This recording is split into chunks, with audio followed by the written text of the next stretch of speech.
Welcome to Dodger Fan Weekly. I'm Adele. And I'm Anadel. And we love the Dodgers. And we're home for a week. Yes. Or so. We have a nice homestand. We play Philadelphia and we play Milwaukee, and then the All-Star break. And we stay at home. That's right. Because none of our guys were voted onto the All-Star team. I know. One guy who wasn't on the radar at all, who is playing like an All-Star, Justin Turner, apparently hasn't had enough at-bats yet. Right. And to this date, we don't know if managers have chosen any, but Adrian Gonzalez is a distant second from Goldschmidt. So I don't know. Is the All-Star game a popularity contest? Or is it really All-Star players? I don't know. Are people not voting for our team because they don't like us? Like, are we the rich kids on the block they don't like? Or are ballots being stuffed in other areas? I don't know. That online voting, Kansas City, has all of those players, and that was a controversy for a day or two. Maybe we just don't have anybody that's worthy of being on the All-Star team. Maybe. Or maybe we're just playing as a team, and we don't have a single All-Star. We've got a team of stars. Well, that would be ideal, wouldn't it? That would. Hey, and let's remember, in 1988, the only representative on the All-Star team was Orel Hershiser. Right. And we know what happened that year. That's right. We don't need no stinking All-Star game. We're still in first place. Yeah. Go Dodgers. Let's go! All-Star game.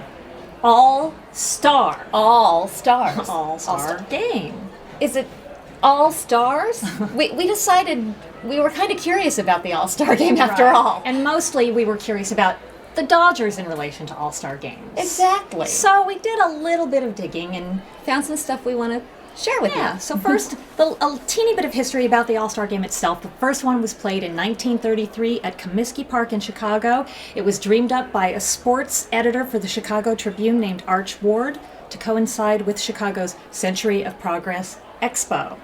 So generate, some dough. Some excitement and dough and all that stuff. And the teams were chosen as we know them today by the fans, and then the managers picked the peripheries and pitchers. Right. But then over the years, they changed hands, managers and fans, and by 1970, it got to where it is now, where the fans vote for... And the managers pick the pitchers and the rest of the players. Right. So let's talk Dodgers and All-Star game. The Dodgers have hosted 3 All-Star games in 3 different stadiums.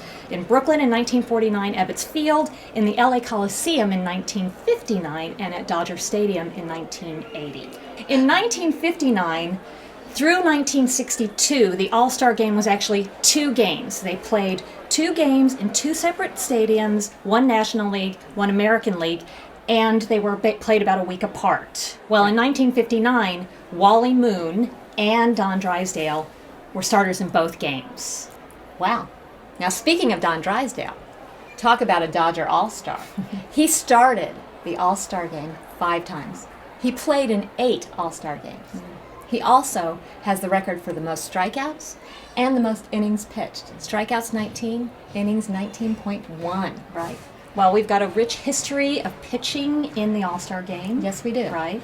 2 pitchers that started in their rookie rookies. Years. Fernando Valenzuela, 1981. Hideo Nomo, 1995.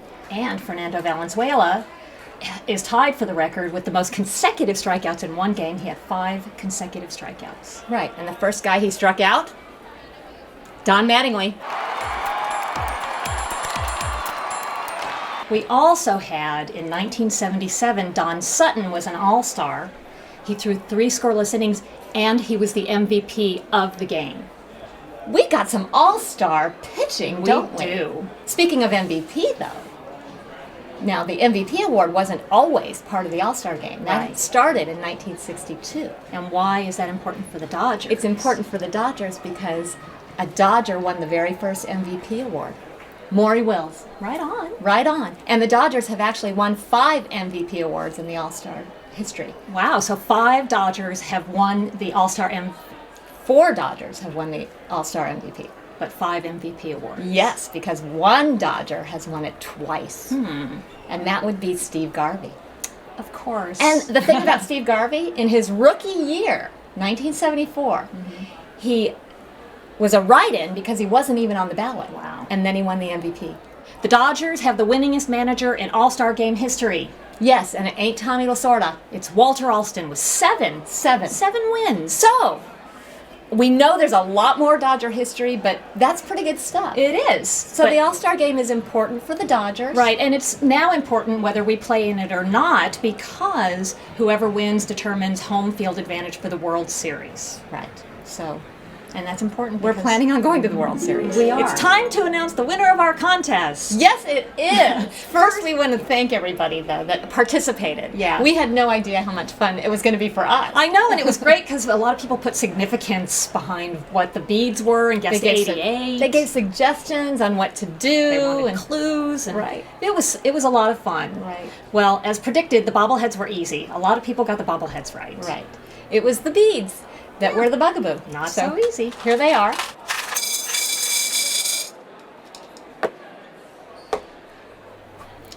There are 136 beads in this jar. And our winner guessed 120 beads. 120. We're He's only only 16. 16 off. That's why Yes. he wins. So, the winner of the 2 field box tickets for the July 31st Dodgers-Angels game, Friday fireworks, parking included, is Dodgers for life. Dodgers fan 81. congratulations. Yay. We are thrilled for you. We'll see you at the game. It ain't a Costco pizza. But you're going to enjoy it. I'm Adele. I'm Anadel. Don't forget to tweet. Subscribe to our show. See you next week.